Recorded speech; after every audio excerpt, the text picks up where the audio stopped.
قابل احترام معزز علماء کرام،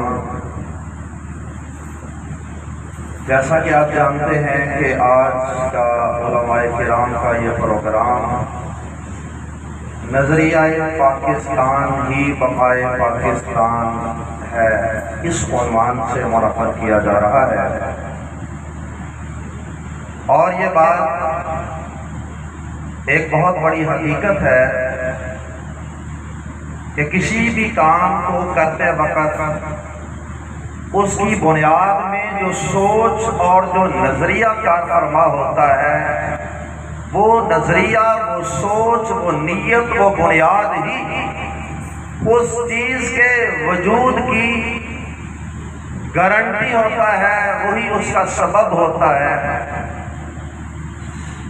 اب اگر پاکستان بنانے والوں نے قربانیاں دی لاکھوں خواتین و حضرات کی، بچوں کی، تو مقصد کوئی الگ خطہ حاصل کرنا نہیں، مقصد اتنی لاکھوں قربانیوں کا کوئی حکومت کے مزے لینا نہیں تھا۔ اتنی قربانیوں کا مقصد صرف اور صرف یہ تھا، پاکستان کا مطلب کیا؟ لا الہ الا اللہ محمد الرسول اللہ صلی اللہ علیہ وسلم۔ تو اگر یہ خطہ عرضی لا الہ الا اللہ کی بنیاد پر مارز وجود میں آیا، اس کے لیے قربانیاں دی گئیں، ہجرتیں کی گئیں، خون بہائے گئے، جائیدادیں چھوڑی گئیں، رشتہ داروں کو چھوڑا گیا، اور اگر بدقسمتی سے اس ملک پاکستان کو لا الہ الا اللہ سے، نظریہ پاکستان سے، دو قومی نظریہ سے الگ کرنے کی ناکام کوشش کی گئی، خدا نخواستہ انشاءاللہ ہم ایسی کسی بھی کوشش کو کامیاب نہیں ہونے دیں گے انشاءاللہ۔ اگر خدا نخواستہ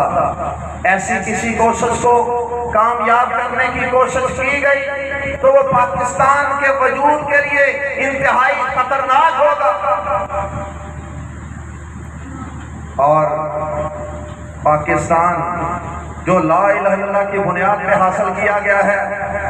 یہ مدینہ منورہ کے بعد شاید اس زمین پر پہلی وہ سلطنت ہے، پہلا وہ ملک ہے جو لا الہ الا اللہ کی بنیاد پہ حاصل کیا گیا کہ ہم نے اس ملک میں اللہ کی توحید کا پرچار کرنا ہے، اللہ کے دین کا نفاذ کرنا ہے، محمد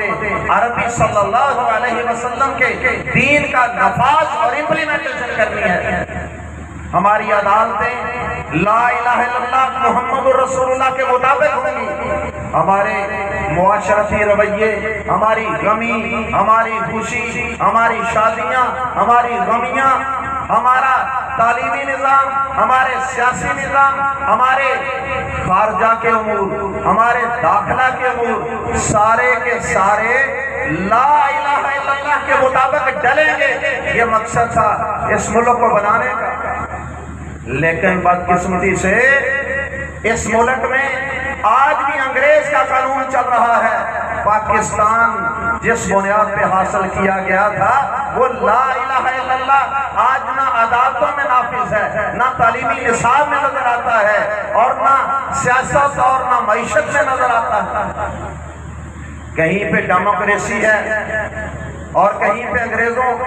کہیں عدالتوں کے اندر جناب انگریز کا قانون ہے، اور کہیں پہ معیشت کے اندر سودی یہودیوں کا نظام ہے، غمی خوشی کے معاملات ہندوؤں جیسے ہیں۔ آج صرف ہم نے لکیریں تو کھینچ لی ہیں، لیکن اس ملک میں لا الہ الا اللہ کا نفاذ نہیں ہو سکا، اور ہم جسمانی طور پہ تو آزاد ہو گئے، الگ خطہ بھی مل گیا، الگ صدر، وزیر اعظم، الگ اسمبلی، سارے کچھ الگ بنا لیا، لیکن ذہنی طور پہ، قانونی طور پہ، اور اسی طرح باطنی طور پہ ہم آج بھی بدقسمتی سے ان یہودیوں کے، ان عیسائیوں کے، ان انگریزوں کے غلام ہیں۔ اللہ ماشاءاللہ تو میرے قابل احترام بھائیوں، بزرگوں، معزز علماء کرام، میں ایک طالب علم کی حیثیت سے مجھے آپ کے سامنے کھڑا کر دیا گیا، تو میں اس کو حکم سمجھتے ہوئے آپ کو صرف یاد دہانی طور پہ یہ عرض کر رہا ہوں کہ ہم علماء کرام ہیں، ہم العلماء ورثۃ الانبیاء ہیں، ہم نے لوگوں کو قرآن سے نظریہ پاکستان نکال کر پڑھانا ہے۔ لکم دینکم ولی دین قل یا ایھا الکافرون لا اعبد ما تعبدون، یہ چیزیں ہم نے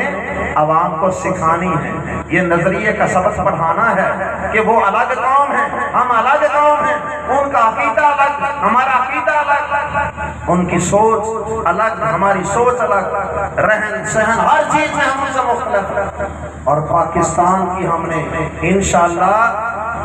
اس کی جغرافیائی حدوں کی حفاظت بھی کرنی ہے، اور اس کے ساتھ ساتھ اس کی نظریاتی حدوں کی حفاظت بھی انشاءاللہ